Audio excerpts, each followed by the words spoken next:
पुनर्जन्म क्या है? यह सवाल इंसान को हमेशा से उत्सुक करता आया है। बचपन से ही हम सुनते हैं कि आत्मा कभी नहीं मरती। शरीर खत्म हो जाता है लेकिन आत्मा नया शरीर धारण कर लेती है। यही पुनर्जन्म कहलाता है। धार्मिक ग्रंथों और पुरानी मान्यताओं में पुनर्जन्म का वर्णन साफ मिलता है।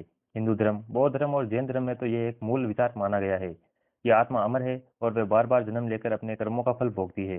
गीता में भी भगवान श्री कृष्ण ने कहा कि जैसे इंसान पुराने कपड़े छोड़कर नए कपड़े पहनता है, वैसे ही आत्मा भी एक शरीर छोड़कर दूसरा शरीर धारण कर लेती है।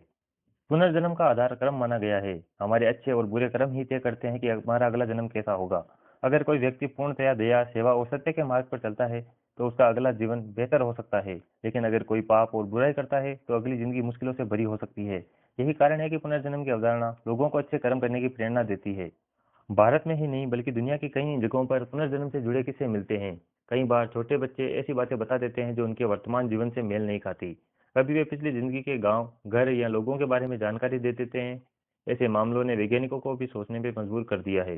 हालांकि विज्ञान पूर्ण जन्म को प्रमाणित नहीं मान पाया है, लेकिन कई शोध ये मान्यता कि आत्मा और चेतना के रहस्य अभी पूरी तरह सुलझे नहीं है। पुनर्जन्म का संबंध मोक्ष से भी है। जब तक आत्मा अपने शरीर कर्मों का फल नहीं भोग लेती, वह जन्म और मृत्यु के चक्कर में फंसी रहती है। लेकिन जब इंसान अपने जीवन में पूर्ण सत्य, प्रेम और ज्ञान को प्राप्त कर लेता है, तब आत्मा मुक्त होकर परमात्मा में विलीन हो जाती है। यही मोक्ष है और तब पूर्ण जन्म की यात्रा समाप्त हो जाती है।